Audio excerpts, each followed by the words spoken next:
Hi, Devonee. Hi. And hi, everybody. Welcome back to the LittleWins podcast, season 2. Let's talk about it. We're doing something a little different today and shaking it up in honor of World CP Day, World Cerebral Palsy Day. And that's something that is so close to my heart. I just felt my chest go like, woof. And I think it was you, Dev, right? That had the idea it would be interesting to switch it up and interview me instead of the other way around. Absolutely. Well, I'll never take that away from you. No one will ever take that away from you. And you know what? I'm game. I had never been a podcast host before, and that was terrifying, still is. And I've never been interviewed. So if anyone's going to do it, I love that it's you and someone who is on my team, on Team LittleWins, and we Yeah. work together on so many different things, and you tolerate me all the time. And someone who's met my children and knows my family dynamic. So Yeah. I'm going to turn it over to you, Devonee. Yay. Well, New host of the podcast. Hit it. I'm really excited for this conversation today because I'm excited for people to learn a little bit more about you and your journey and this beautiful brainchild that is the LittleWins that's like happening, and we're shaking things up, and I'm so excited to be a part of it. But it all started from somewhere, and that's what I really want to start with today, is for you to take us back a little bit of when when the girls were born, when you first had the twins, and when life kind of really changed for you. Okay, so right after I had them. Yeah. From where? From their delivery or from just like anywhere? From delivery. Okay. The twins were full term for twins, 37 weeks. And I had an awesome pregnancy. Truly, I was super shocked to find out I was pregnant with twins, as I think anyone would be, unless you were gunning for that. I never thought I would have kids my whole life growing up. I just left it to the universe. Like I knew I needed to be all these things before I could be that for anybody else. Yeah. And I was so excited to be pregnant. But then when there were two heartbeats, I was like, oh boy.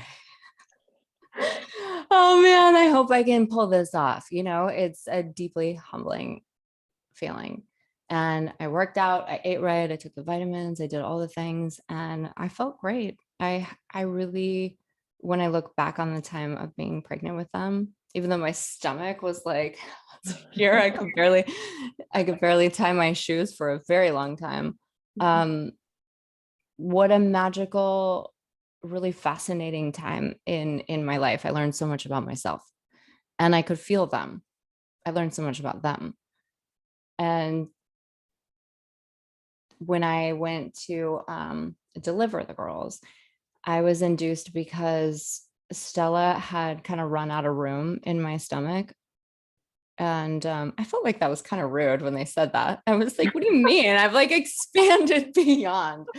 And they were full term. So my doctors advised an induction to induce labor. And I had my bag packed. I was ready. I labored for, I'm summarizing. So there's like a lot of details. Stop me if it doesn't make sense. The Pitocin that they had administered to me to get labor in motion had started to make me really violently sick, and also more importantly was dropping Stella, twin B, and dropping her heart rate to dangerous levels overnight. It was over like, I can't even remember, 19, 20 something hours. And we decided to pivot and have a C-section. Well, I hadn't had any drugs, and epidural, it had worn out, and it became a crash C-section where I had to be put under. So going into that moment, I had this beautiful pregnancy experience, and I really felt like everything I could control, I did all that. And I felt really good about that. And then all of a sudden, I didn't have any more control of the situation. I never said, and this is something people should note too, I never said I must have a natural delivery of twins. Hey guys, I don't need to be some kind of epic hero, and there's no award for that, by the way. Right. I just want them out safely. What I didn't fight for was off the bat, what if a C-section of twins is safer, because statistically it is. And I thought back then, and my viewpoint has changed dramatically for so many reasons, that I could just put all of my trust into my doctor's hands and they would know what was right to do. I relinquished my own ownership of the situation in doing that. Right. So I don't do that anymore. But in that, continuing my brief summary, Ava suffered a skull fracture, what they call the mystery skull fracture, and a significant brain bleed in effort to get Stella out. And as a result, wasn't breathing for 11 minutes. And she ultimately has cerebral palsy. And I think it just takes the wind out of my chest, not the CP part. It's like waking up in that post-delivery room and not knowing where my babies were, not having the moment to hold them, like, that skin to skin, or when you have this pregnancy and you do all the things and then not have that, and being able to draw from other life experiences and say, okay, I didn't have the perfect birthing experience, but that's fine. The part that's not fine is like, where are my babies? Right.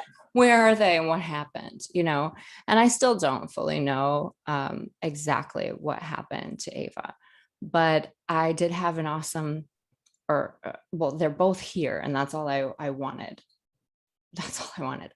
But I had an awesome nurse who had been tenured at the hospital, and she said to me, and it was brutal. She wasn't like coddling me. Okay. She just looked at me and said, listen, if that baby makes it through the night, she's going to live. It wasn't like, this is going to be fine. She's going to be fine. It was the truth. And God, I love the truth. Ooh, yeah. And so I just said, I'm on board with that. And she obviously did. Not only did she, but she surpassed every expectation that they had for her in the PICU and in the NICU, and continues to do so to this very day. Yeah. So tell us a little bit more about, so you bring the babes home, family, and now not only do you have I'm not a mother, but I could imagine just bringing home a child, period, and integrating them into your environment. But this level would be something different, of the first, few, talk to us about a little bit more of the first, few months, and really up to the first maybe year or two of maybe what you thought, 6 months was going to look like, and maybe what it looked like that was a little bit different in that journey. Wow. Okay. That's, so it was actually really, I want to touch on all of those because they're all really important. It was really interesting, and I'm grateful for the experience of the fact that when Stella was ready to leave the NICU, she had a low birth weight. She needed to just make sure she could eat and breathe, and her heart rate was awesome, and she crushed it. Even though she was so tiny. I'm doing a hand motion that looks like a loaf of banana bread. She was I'm miming banana bread. She was so tiny and so magical. Gosh, anyone who's had a child, you're just like, wow, I grew that in my body. Amazing. I had the experience of bringing her home first, which I sometimes have to do the same thing multiple times throughout my daily life, where I can really see each one of my children for what they have accomplished and what they're doing, and not just the whole big picture and then later flip it to that. I was so proud of her, and so just astonished by the whole situation. But then they put this tiny little bread loaf in the car seat that you've had checked by all the things, and they're like, bye. You're like, are you sure though? Exactly. And I know there's not a single mother out there that doesn't resonate with that. You're like, oh boy, oh boy, oh boy. That drive from the hospital to your house, it's just so, it's like an out of body experience. You're like, Yeah. I'm just going to take this person home.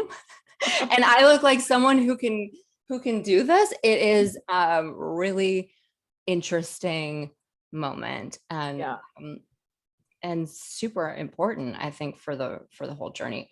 But I had to leave Ava for a whole nother week. And so that was, it makes my stomach turn thinking about it, especially since their heart rates and their body temperatures were stronger when we put them together. Not uncommon for twins. Right. Going back even further than that, just so you know, having a C-section, I only had, I don't know, a few days, 3 or 4 days approved by insurance to stay in the hospital, where I could walk to see them anytime I wanted to and spend the whole day there and nurse and pump and do all of that stuff, like real time right there.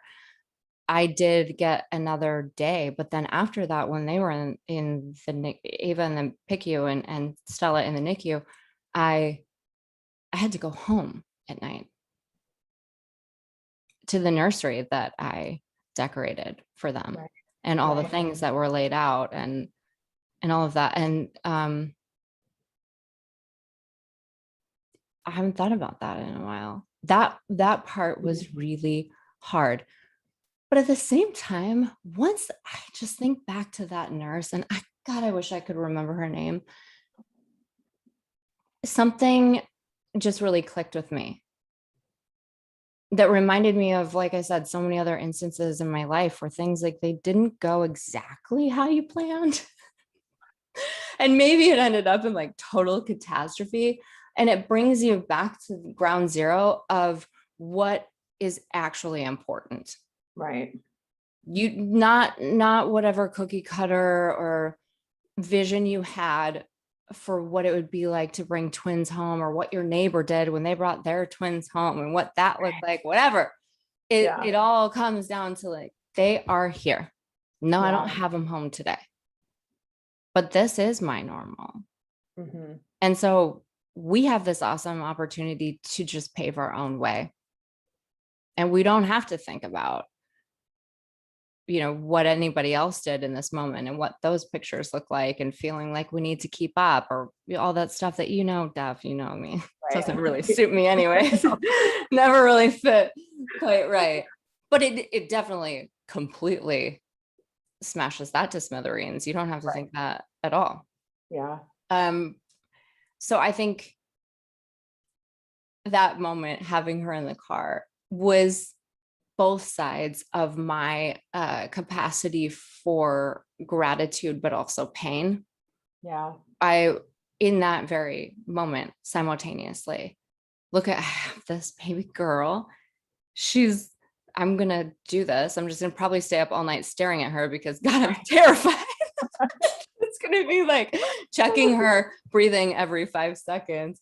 Yeah. And then having to leave Ava there by herself with the beeping and the cords and the monitors and all of that. What was helpful is I made really good friends with the nurses and the team at the hospital. So I knew them well enough to at least be able to take one baby home and cross my fingers Right. and say a little prayer, like she's going to be fine with these people I know are wonderful angels, and they really were. Okay, so other questions within that were in the first 6 months. I feel like I covered that in it doesn't I didn't have the same expectations of myself as a mother that I would overhear in classes or in the grocery store or anything. Where is your baby, sitting up yet? Have they smiled yet? Have they, oh, well, mine is, or whatever. And I honestly don't think that women, especially new moms, mean to do that. I think it's a pressure we feel on ourselves because of just society. Just we don't even need to go down that wormhole, but if that makes sense to you, it's like pictures. Our life is in pictures. So you see these things and then you look at your kid and you're like, well, crap, they're not sitting up by whatever age. Right. And you feel this enormous pressure. Hmm.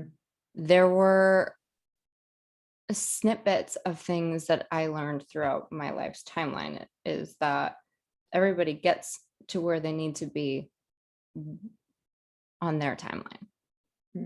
And I brought that into play for that moment, knowing that I have the freedom to think it doesn't even matter if we hit milestones, folks. Right. We ain't on the same train. Right. We're like in a totally different plane. And there's so much freedom in that. Yep. And so much bliss. Yeah. I spent a lot of time. I had a part-time nanny at that time. She came Tuesdays and Thursdays. It was just me and the girls. And I would talk to them all day long. Right. About like talking to you, like a friend. We'd sing, we'd chill, we watched this like terrible baby show on Baby Network that always confused me. But I look back on those memories so fondly, even though at any given moment, Dev, I was terrified, underlying constant subdermal level of terrified, that I didn't know how to be not just a mother, a new mom, but one who could be the best for Stella and her abilities, and the best for Ava and her abilities. And they had told me in the hospital she might have some seizure-like activity and that it would be a subtle lip smacking. Well, I don't know, guys. Has anyone ever breastfed a baby? They tell you that they're hungry by lip smacking. So I was like freaking out all the time until I really had to dig deep and know and have faith in her and myself and just animal instincts. Yeah.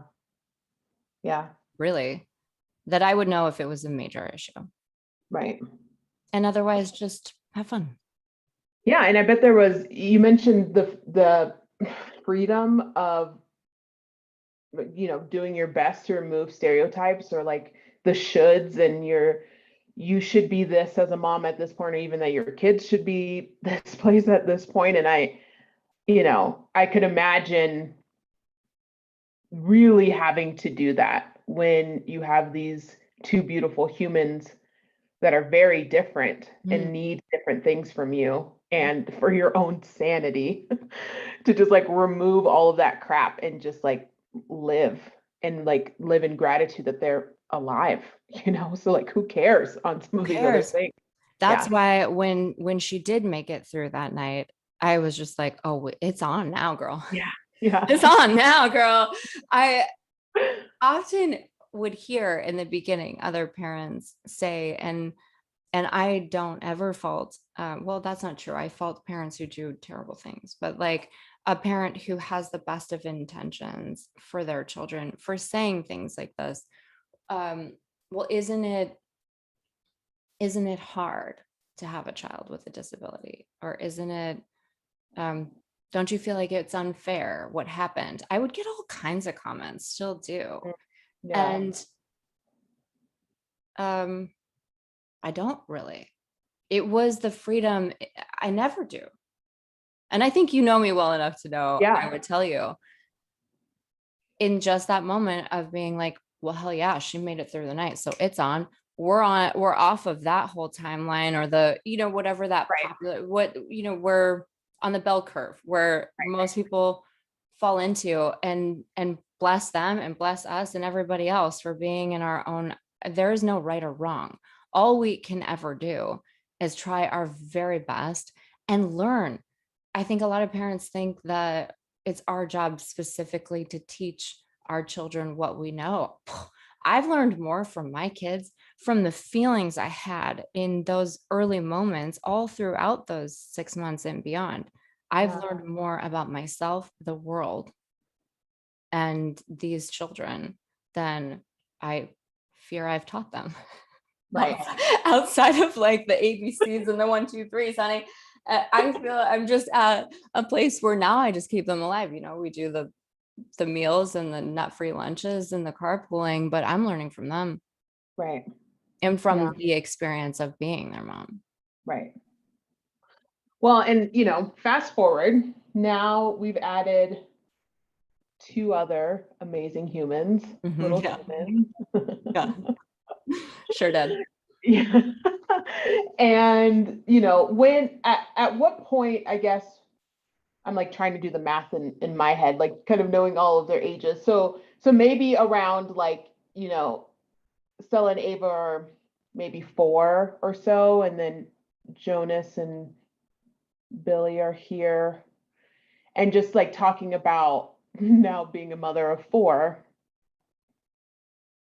it in its own right. It's a lot. It was a lot. It is a lot. When people look at me with these eyeballs, because they're all 7 and under right now. Yeah.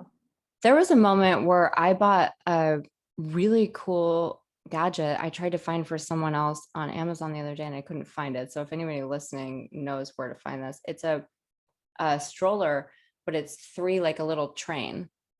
I had 3 and under, and had like a bus, like a literal stroller bus. And I just throw them all in there, and we'd go to lunch or go to music class down the street when I lived in Wicker Park. That was rad. I loved that. You just go. Jonas was a surprise, major surprise. The twins were 8 months old when I found out I was pregnant with Jonas. And I cried, like I think most people would, but I just knew that it was meant to be. And that I would be given what I can handle. Right.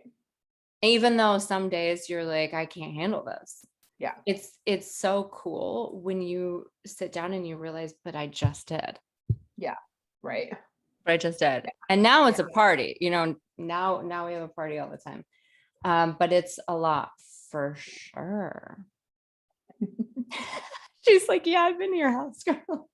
It's like, did you brush your teeth? Did you brush your teeth? Did you brush your teeth? Right. Getting them to school by 8:37 a.m. is like herding cats in 2 different places. Yeah. And I laugh about it because it's really, I wouldn't trade it. It's so hard. Yeah. But I wouldn't trade it. Yeah. And I mean, you mentioned like this is the path that you should be on, so like why question it? It's like, all right, this is my party. Let's do it. This is my party. The only thing I ever question, like I think anyone would in parenting or in things where we feel so humbled by the opportunity, right? That maybe we're not equipped to be the right person when you love them so much, and that you're trying so hard, and then there are those moments where you're like, did I handle that okay? Did I, was I a good parent to each one of my children today? And the amount of pressure we put on ourselves inherently, no matter what, a child with a disability or otherwise, all my children are completely different. And that's been a huge blessing too. Each one of them requires a different format of even explaining the one same thing. Right. For them to understand. And you just got to stay agile and keep trying. Every time I have those moments where I'm like, oh God, am I doing this okay? I always fall back to the simplicity in a statement. Like, if she makes it through tonight, she's going to live. The simplicity in the statement of, I know I tried all day today. Yeah. All day. Yeah. And in that, I find a lot of comfort and a lot of faith. And then sometimes I just laugh and go to bed. Yeah. You're like, well, left it all on the field, folks. we did what we could. Yeah, I forgot a violin. I put snacks in 3 people's backpack, but not one. This was yesterday, by the way. Left someone's lunch in the back of my car. And then I was like, oh my word, I literally made it to school on time for the first time today. I felt like I was on fire until someone said they didn't have their violin and only 3 people had snacks. And I was like, crap. Well, here's to the rest of the day. I tried, guys. Yeah. I showed up. I tried. Yeah. So, okay. So now we have LittleWins. It's been some years and, we're all here doing like amazing work, but I'm curious of what, and I'm sure it was a combination of moments, but tell us like a few times when you were like, this can't be it. Like, we got to do more. Like, my children in general need more access and more to survive. Like, this can't be it. So like, take us a little bit to where LittleWins was kind of birthed out of. Yeah, my 5th child for sure. Yeah. Every time I think about it, I smile because even I'm so surprised. Like, I don't know how it happened, but I established the company 3 years ago in December. And when you asked me the question about the first 6 months of having the twins at home, I'm really glad that I didn't unpack all of that right there, because it's most appropriate right here. Sure. Not that we planned any of this, folks. I just, they give you, they being doctors and social workers, whoever, this was my experience. Maybe it's not everyone's, but this was mine. Your child had suffered a brain trauma at birth, will likely be, have a brain damage, brain damaged for the rest of her life. I have a hard time saying it still. Yeah. Will likely be brain damaged for the rest of her life. And they give you a folder with some numbers and some newsletters with a lot of words that you can't read in the moment. You can't even hear because there's like a ringing in your ears and the walls are breathing. Yeah. You know what I mean? Those moments where you're like, yep, I'm going to look at this folder just as soon as I can. As soon as the walls stop breathing. Right. I did the things. I called everyone and made her appointments, her follow-up appointments, neurologist and all the things. And there was a lot of power in that and in that structure of knowing that I was on a path that would be helpful for her.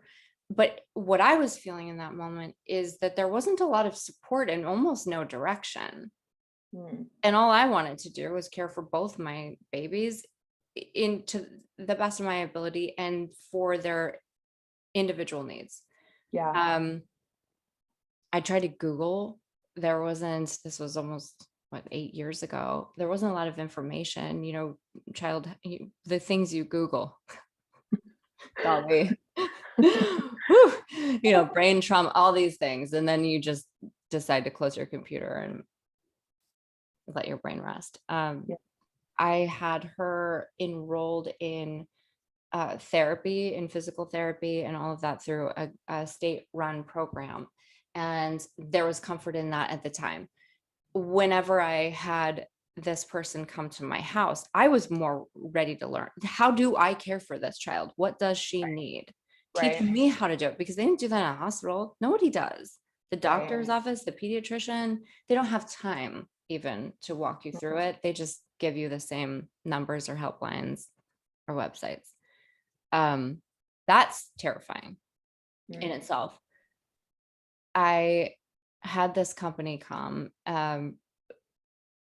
Each week it was a different person. So I spent 30 minutes explaining what my knowledge of the birthing event was to them. And the next 30 minutes, they would kind of do an assessment. I realized quickly that we weren't going to get anywhere. I was Mm. super frustrated, but in that moment, I just was like, we need to pivot. How much, Right. how many dollars for a regular physical therapist, and where do I find them? Like, Right. how do I get to Right. them? And through all of that, it was my sister-in-law at the time who is a therapist in San Francisco, and she had a friend and knew of someone who we could reach out to here. That was all I needed. Mm. And to speak with her and bring Ava to her, she put me in touch with Diane Ryan, who's our OT here, been our OT forever and also on the show. And through her knowledge and vast experience, was able to build a private team for Ava that we would be on a great track for regularly scheduled therapy and growth there. Because when you Right. what track I was on at the time was like Groundhog's Day. I was every single time did the same thing with no real change or growth.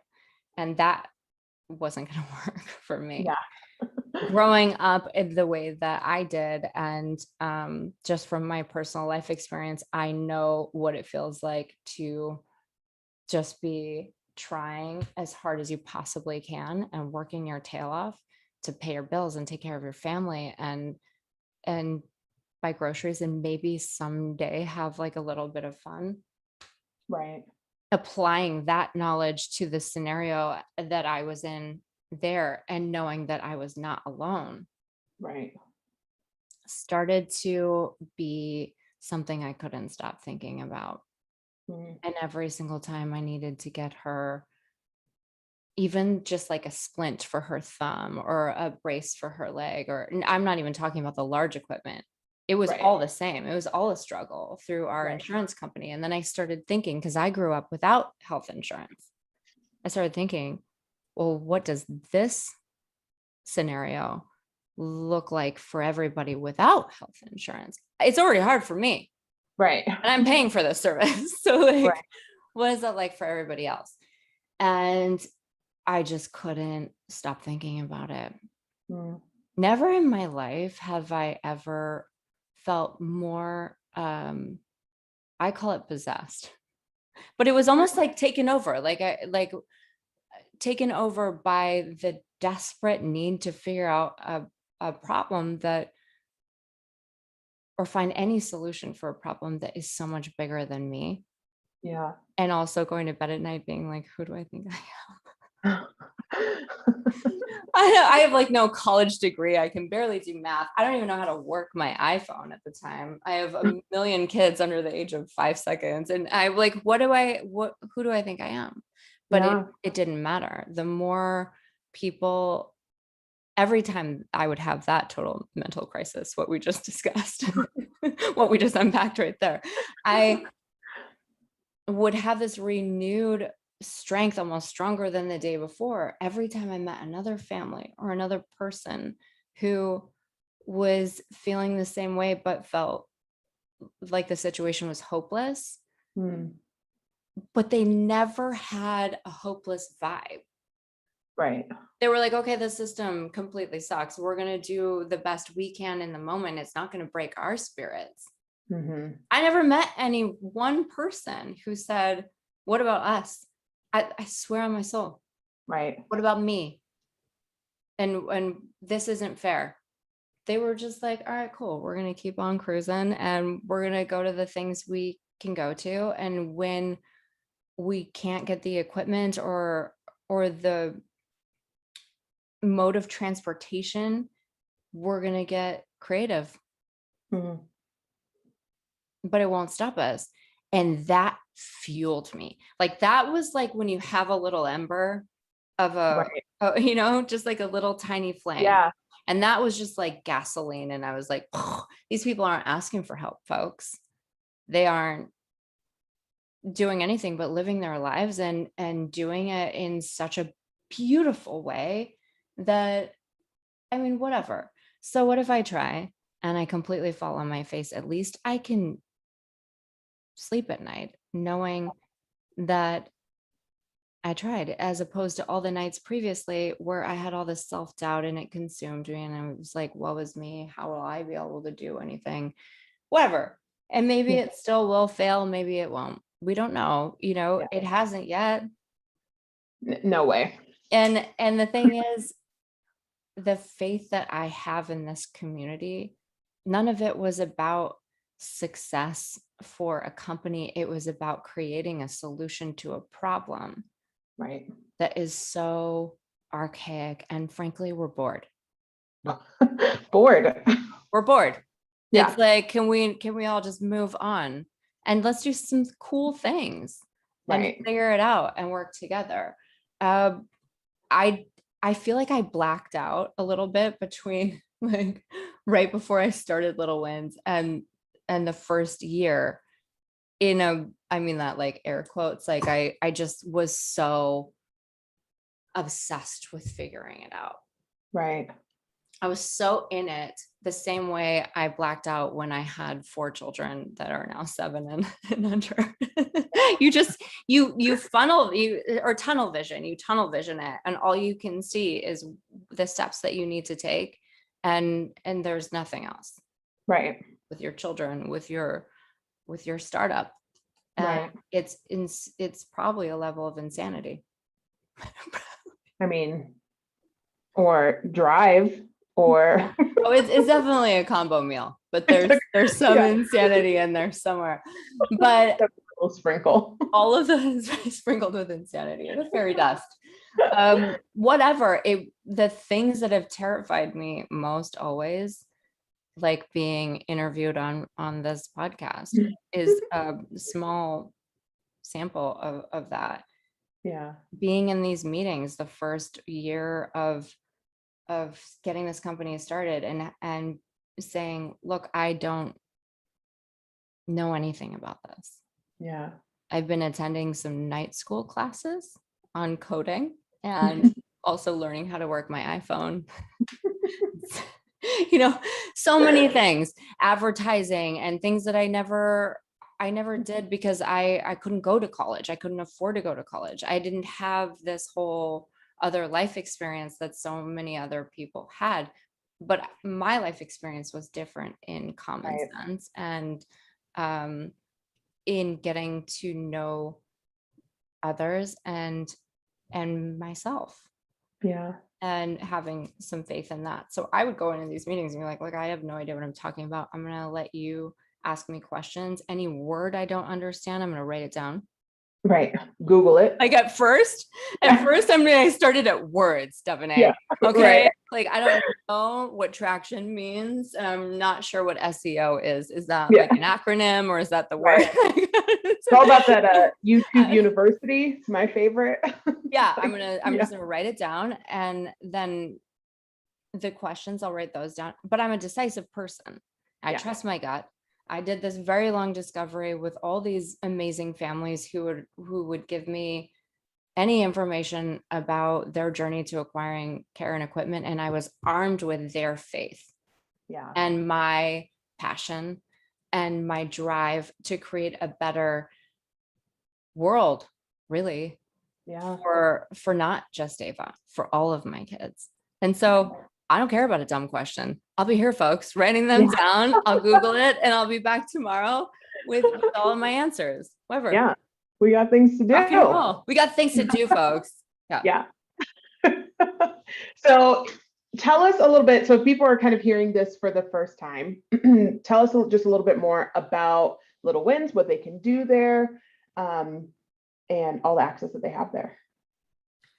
So LittleWins is a platform, a marketplace to facilitate the trade or to buy or sell used medical equipment and also supplies.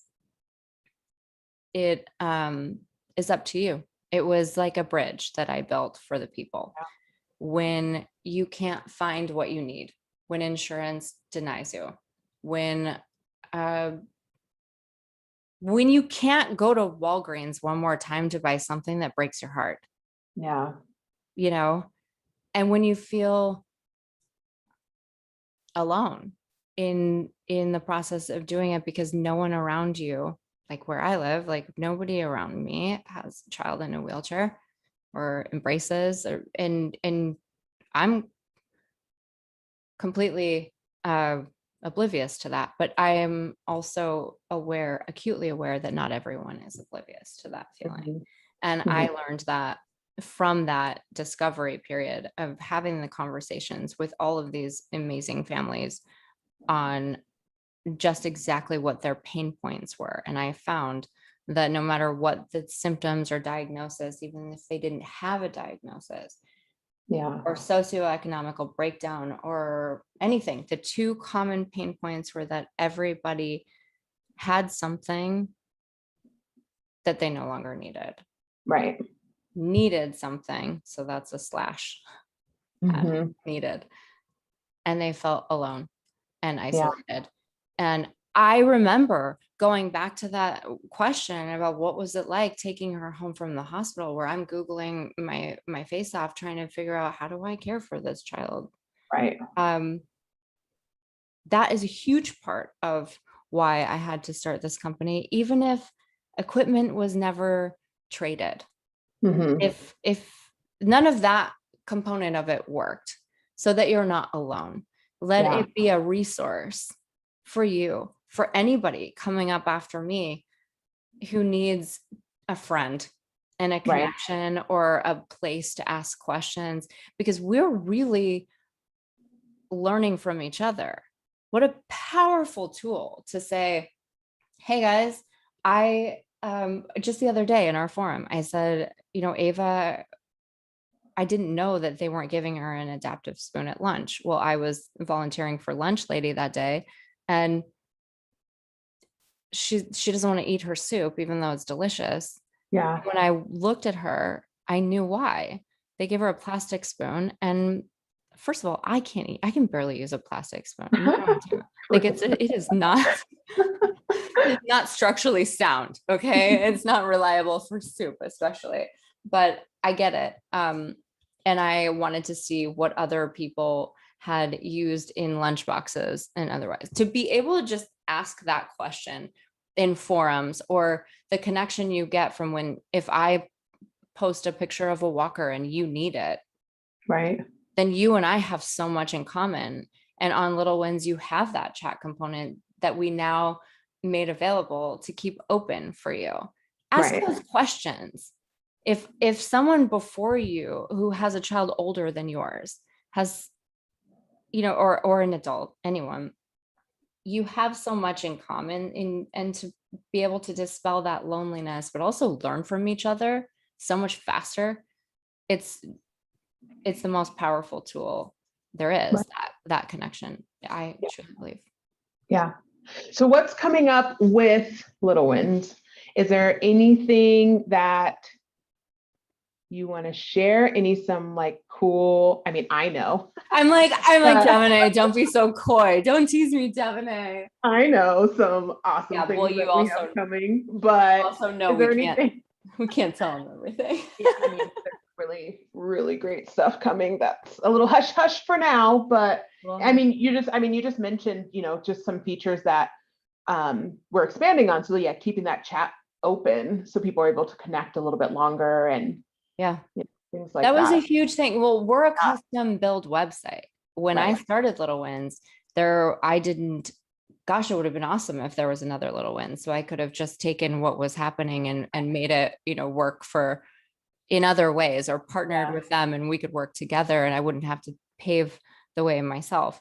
Every update that we've made to this website was truly driven by not my vision. Right. That was a hard one in the first year. Like, I had all these places I wanted to take it, and then being like, oh, okay, well, this isn't about me, actually. Oh, okay. Driven by our community, and what we get in the feedback from the surveys or from any emails. One massive update last year, geolocation, something I always wanted to do. I just didn't know when I had V1 if anyone would use it at all, Right. or if it would be helpful at all. And that's a Yeah. massive lift for a custom built website. Mhm. And so we waited on that, but boy, does it feel good when, Yeah. you can find equipment close to you and supplies. That was huge.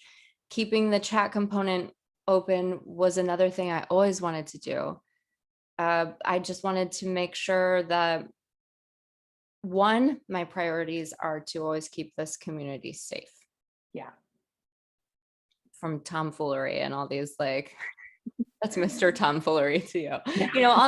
All these people that with ill intentions, you don't build a website on integrity and hope and love to just let, tomfoolery in and feel like they're not safe. I watch it like a hawk.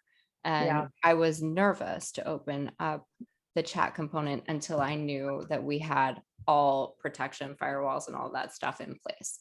And now we're ready to rock. You guys want to chat? Hit it. Share all your details, whatever you want. What did you use at this age? How did they walk like this? Or this is what I'm feeling today. Gosh, I wish I had that when I first had the girls. That's huge. Okay, so coming up, we have what can we share, Deb?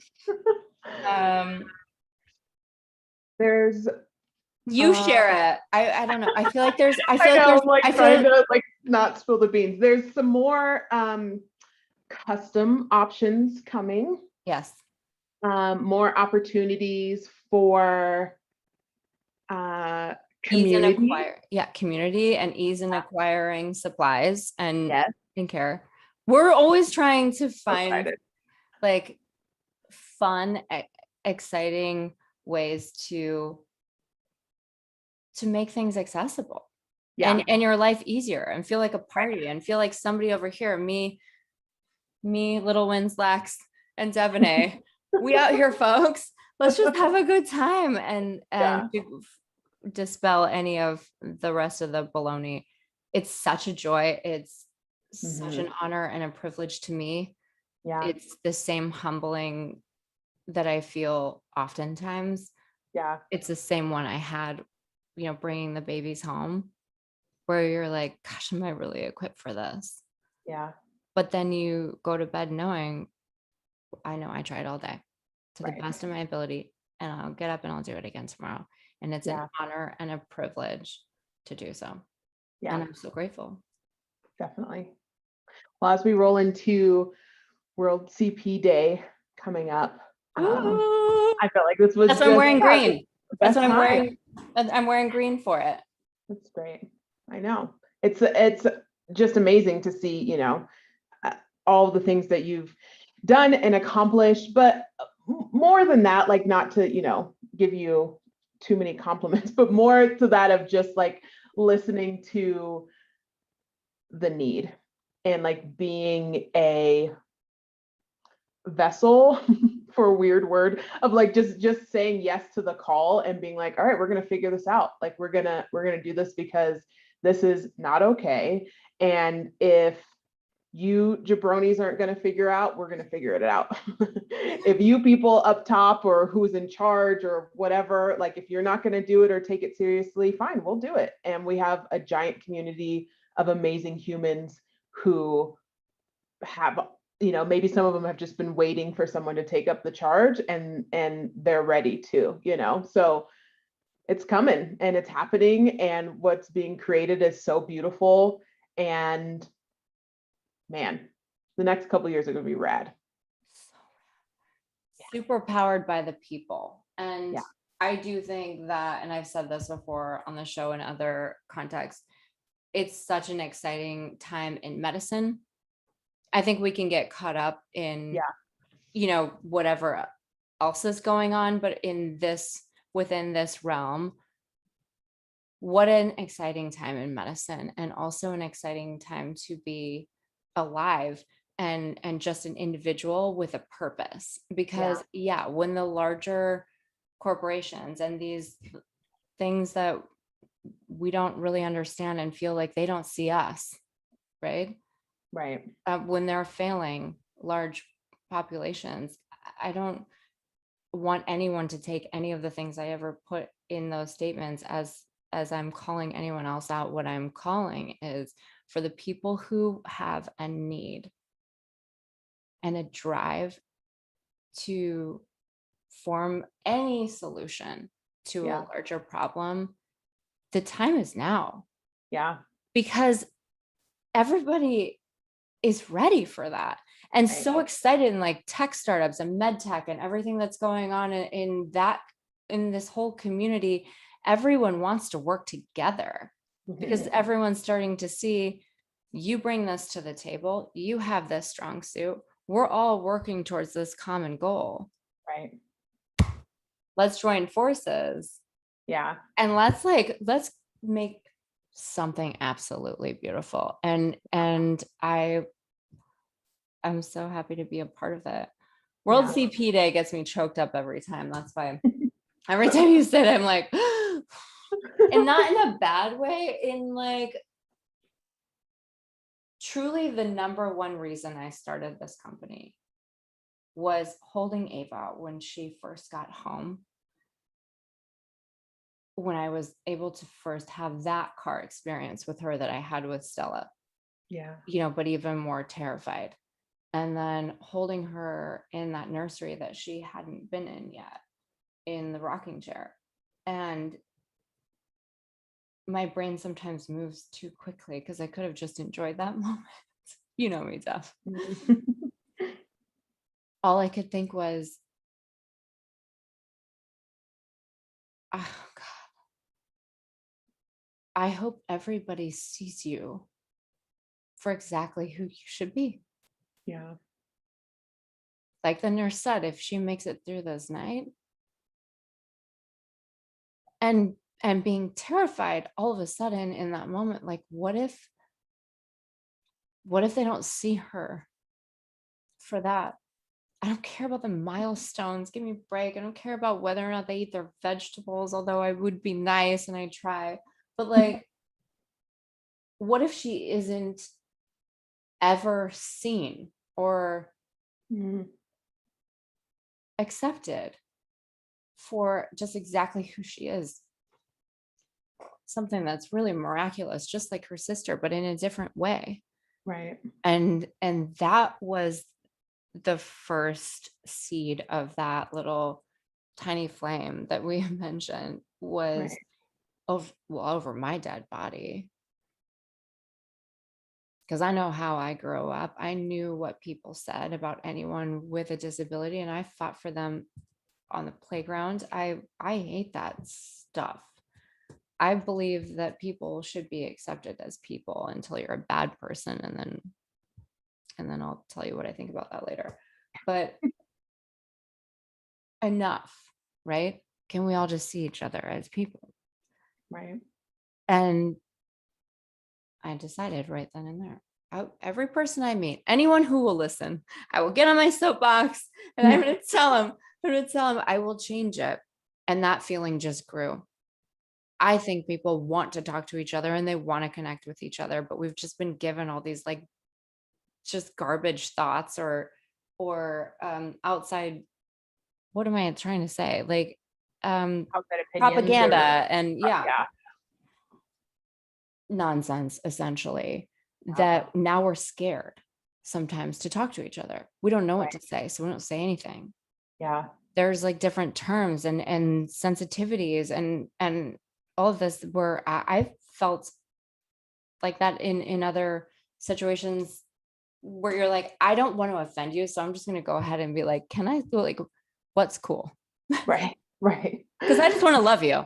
Right. Like I just want, and I want to be respectful, and I want to, can we just be friends? Right. What do you need? My head's filled with a bunch of garbage from other generations. How do I shake that? Yeah. But we have to do that together. And I will not stop until I feel my daughter can go to college Yeah. where she belongs. I'm not asking for her to go to a place where, to Harvard just because she's in a chair or something like that. I'm saying I want her to get an equal opportunity for her capabilities. Yeah. For just exactly who she is and nothing else. The same as I would ask for any one of my other children. And she will have to work for it just the same as anybody else. Mm-hmm. Yeah. Well, thanks for sharing your story with us. Thanks for having me. World CP Day is important to note. And I thought of this, I wish I would have queued it up. There is this thing I wanted to read to you. It's a poem that I found last year. So will you tell the people a joke while I find it again? Oh, wait, I found it. Wait, do you have a joke though?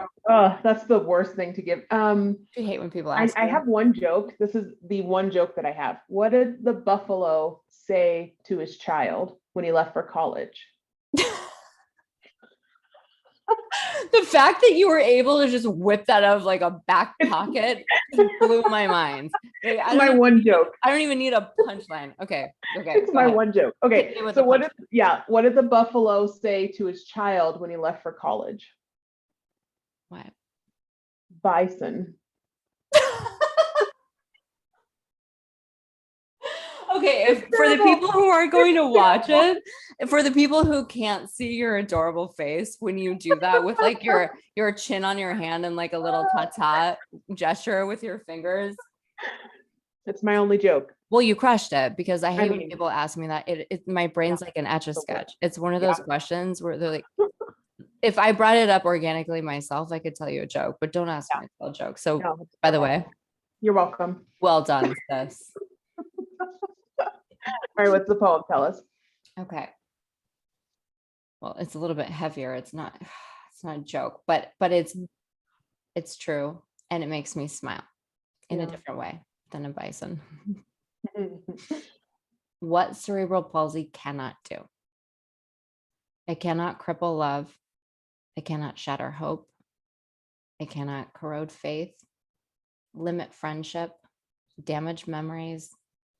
It cannot silence courage. It cannot control the soul. It cannot steal eternal life. And it cannot conquer the spirit. It cannot delay joy. And this poem has always been important to me because I felt that way, but obviously it's just so well written and so just straight to all the places where you need to take a breath and you need to feel like you're not alone. I wanted to put that in here in this podcast for anybody who might feel they are alone, and think about that. It's so true. Yeah. And when I read that, the very first thing I thought was, well, after all of that, I mean, that sounds like a hell of a lot of ability to me. Right. Hell of a lot of power to me. Okay. Yeah. You can't cripple faith and hope and love and laughter and all of that. There's no, it's a strength, and we're stronger together. Yeah, absolutely. Thank you for doing this, Deb. Did it. Would you like to take, would you like to take over all other interviews moving forward? As long as I can come with a new joke each time, I'll practice.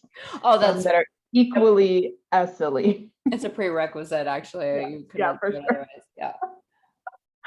I'll Google some. Google. Awesome. That's great. Thanks. We did it. We talked about it. Thank you for sharing your story and a little bit more about why we're here and how LittleWins came to be. And I'm really excited for this journey and all the awesomeness that's coming. Oh, the places we'll go. Yes. Together. Yeah. Fueled by our people, truly. Yeah. Powered by the people, and together we'll do it. It's so exciting. All these updates and all the projections for next year and different ways of creating just access in doing it in a fun way, having some fun while doing it. Heck yeah. Let's party. I love it. Thank you for being on this team and for your love and your dedication, your understanding. and for the passion that you fuel into it as well. It does. We have such a tiny team and we all wear so many hats. And someday I think we're going to laugh about that, even though some days it feels a little crazy. It's still ultimately an honor and a privilege. Yeah, definitely. Go team. Go team. I love you. I'm You did doing it. heart hands. Heart hands. Heart hands. Heart hands. Most days go purple, but for CP day, go green. Go green. Yeah. Hmm. Love you. Perfect. Thanks so much. Yeah, it's a wrap. That's a wrap, folks. Thank you and good night. Love you. Bye.